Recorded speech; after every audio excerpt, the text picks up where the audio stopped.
আছে, ফিনান্সিয়াল সাপোর্টেরও প্রয়োজন আছে।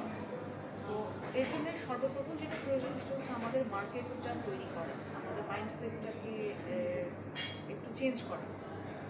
যে আমাদের সাধারণ মানুষ যারা আমাদের ক্রেতা শ্রেণী, আমি তাদের প্রতি আমার আহ্বান থাকে যে আপনারা গিফট আইটেম হিসেবে বলেন, সেটা বিয়ে বাড়ির গিফট বলেন, জন্মদিনের গিফট বলেন, বিভিন্ন অপশনাল গিফট বলেন, সেই গিফট হিসেবে আপনারা একটা বিদেশি জিনিসের পরিবর্তে আমাদের একটা দেশীয় জিনিস বেছে নিন।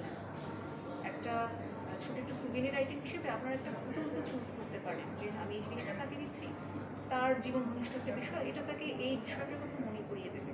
এভাবে যদি আমরা চিন্তা করতে পারি, এই কাপড় পুতুলের মার্কেটটা আমাদের অনেক স্প্রেড করতে পারে।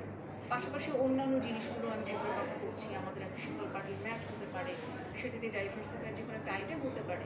তাহলে যেটা হলো যে আমাদের পণ্যটা আমাদের দেশ ছাড়িয়ে কিন্তু দেশের বাইরেও অনেক অনেক দূর যেতে পারে। এটা হচ্ছে আমার প্রথম পদক্ষেপ, যেটার জন্য একটা সোশ্যাল মুভমেন্ট প্রয়োজন এবং এই ব্যাপারে সবার প্রতি আমার মতামত হচ্ছে। দ্বিতীয় যে ধাপটা, যে এখন এই বিষয়গুলোকে যখন আমি বাস্তবায়নের পর্যায়ে নিয়ে যাবো, মার্কেটটাকে আরেকটু প্রসারিত করতে চাইব, তখন আমার তো অবশ্যই ফিনান্সিয়াল একটা ক্যাপাসিটির প্রয়োজন হবে।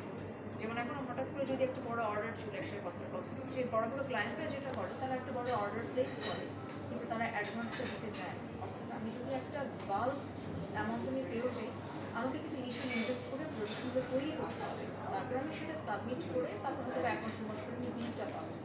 অর্থাৎ সেক্ষেত্রেও কিন্তু একটা বড় একটা ইনভেস্টমেন্টের ধাক্কা এসে যায়। সেই ইনভেস্টমেন্টটা পাওয়ার জন্য কিন্তু আমাদের এই যে ফিনান্সিয়াল কোম্পানিগুলো আছে বা আমাদের নীতি নির্ধারক যারা আছেন, তাদেরকে একটু সদয় হতে হবে, যাতে করে তারা এই পলিসিটা যখন তারা তৈরি করেন, তারা যাতে আমাদের এই ক্ষুদ্র উদ্যোক্তাদের ক্যাপাসিটিটা মাথায় রাখে। কারণ এখনও পর্যন্ত স্টার্ট আপের জন্য আমাদের আসলে সেরকম কোনো স্কিম নেই যে আমি একটা স্টার্ট আপ করতে চাচ্ছি, সেটার জন্য সেভাবে আমি কোনো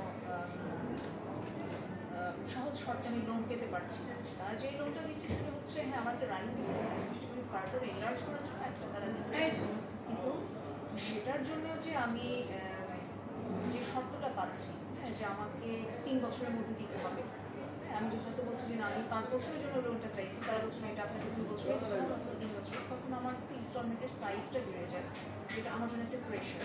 কারণ আমি একজন উদ্যোক্তা হিসেবে বা একজন বিজনেসম্যান হিসেবে কিন্তু আমি লোনটা পরিশোধ করবো আমার মান্থলি সেলের উপরে নির্ভর করে। মান্থলি আমার যেটা ইনকাম সেটার উপর বেস করে আমি ইনস্টলমেন্টটা পরিশোধ করবো। এই মান্থলি ইনস্টলমেন্টের বা আমার সেলটা কিন্তু সবসময় একরকম থাকছে। সেই ক্ষেত্রে লোনের সাইজটা যাতে আমাদের জন্য একটু সহনীয় মাত্রায় থাকে, সেই মাত্রাটার এবং সে অনুযায়ী টাইমিংটা যদি একটু নির্ধারণ করে দেওয়া হয় একটু সহজভাবে, যেটা আমাদের জন্য সহনীয়, সেটা আমাদের জন্য অনেক বেশি উপকারী হতে পারে।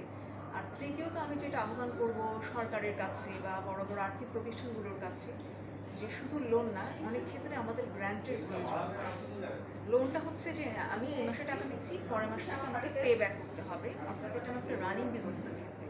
কিন্তু কিছু কিছু প্রজেক্ট আমাদের এমন আছে যেটাকে আমার ইনিশিয়াল একটা স্টার্টের জন্য, অর্থাৎ পেছন থেকে একটা ব্যাক পুশের জন্য আমাকে এত বেশি ইনভেস্ট করতে হয় যে সেখান থেকে আমার আউটকাম আসতে আসতে মোটামুটি 4 বছর 5 বছর লেগেই যায়।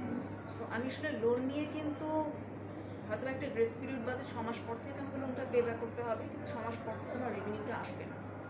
আমাকে প্রথমে কথার কথা আমি যদি একটা উদাহরণ দিই, যে আমি একটা জনগোষ্ঠীর কিছু শ্রেণীর মানুষকে আমি ট্রেন্ড আপ করবো, প্রশিক্ষিত করে তাদেরকে দিয়ে আমি কাজটা করাবো, করে সেটা আমি মার্কেটে ছাড়বো, সেখান থেকে আমার ইনকামটা আসবে। পুরো বিষয়টার মধ্যে কিন্তু একটা লম্বা সময়ের একটা বিষয় আছে। এই যে আমি তাদেরকে প্রশিক্ষিত করাচ্ছি, তাদেরকে আমি কাঁচামাল প্রোভাইড করছি, তাদের তৈরি পণ্যগুলো আমি মার্কেটে ছাড়ছি, সবটা কিন্তু অনেক বড় একটা টাকার প্রশ্ন, যেটা এই মুহূর্তে আমার নেই। আমার প্ল্যান আছে, আমার মেধা আছে, আমার দক্ষতা আছে, কিন্তু আমার ফিনান্সিয়াল ক্যাপাবিলিটিটা নেই। এমন অবস্থা আমি যদি ব্যাংক থেকে লোন নিই, ওই যে যথারীতি আমার 6 মাস পর থেকে একটা প্রেশার এসে যাবে, সে কারণে কিন্তু আমরা এই ধরনের কোনো উদ্যোগ আমরা নিতে পারছি না। এবং যতদিন এগোচ্ছে আমার কিন্তু ওই পার্টিকুলার ক্রাফটিংটা ততই ঝুঁকির মধ্যে পড়ছে, যে আমি এমনও কিছু কারিগরকে চিনি স্পেশাল ক্রাফটার, যাদের মধ্যে হয়তো 2 কি 3 জন জীবিত আছে, খুবই বয়স্ক। তাদেরকেও যদি আমি এই মুহূর্তেও কাজে লাগাতে না পারি, তাদেরকে দিয়ে যদি আমি এখনও 10 জনকে আমি তৈরি করতে না পারি, তারা যদি চলে যান, এটা কিন্তু এখানেই শেষ।